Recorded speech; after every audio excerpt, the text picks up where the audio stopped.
ya.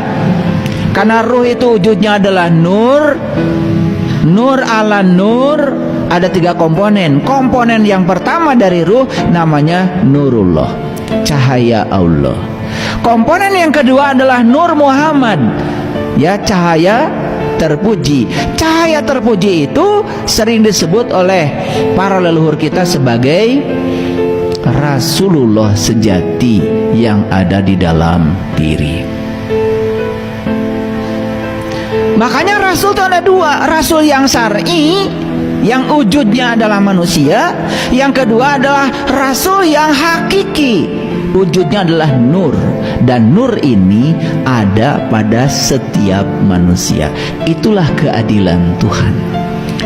Kita mau lahir di zaman mana, tidak ada yang fisik, ya, secara syar'i, tetapi yang hakiki selalu ada pada setiap manusia.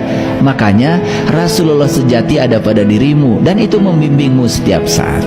Siapa yang dibimbing? Yang dibimbing adalah nafs, jiwamu, yang sering disebut dengan nur insan. Jadi apa yang mau kita bicarakan di sini? Jalan pulang. Satu kata jalan, yang kedua pulang. Yang ketiga adalah percikan cahaya ilahi, yaitu ruh yang ditiupkan Allah dalam diri. Jadi ruh yang ditiupkan Allah ke dalam diri ini harus tahu jalan pulangnya.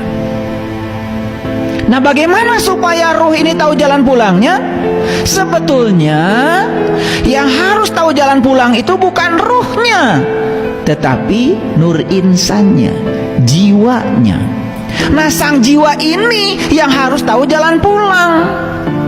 Apakah tidak dibimbing sang jiwa ini oleh Nurullah dan Nur Muhammad? Dibimbing setiap saat. Cuman si jiwa ini jarang ikut pada bimbingan dari Nurullah dan Nur Muhammadnya. Itu saja. Jadi kalau ingin tahu jalan pulang, sederhana, ikuti saja bimbingan dari Nurullah dan Nur Muhammad yang ada dalam diri. Itu saja cukup.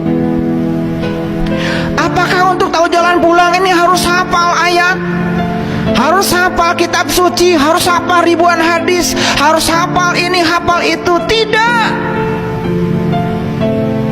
Tidak. Makanya di Quran sangat luar biasa, ya, dikatakan seperti ini. Baik, kita lihat ayatnya. Ini Quran surat Al-Hijr ayat yang ke-29. Jadi bisa dibaca, ya, surat ke-15 ayat 29.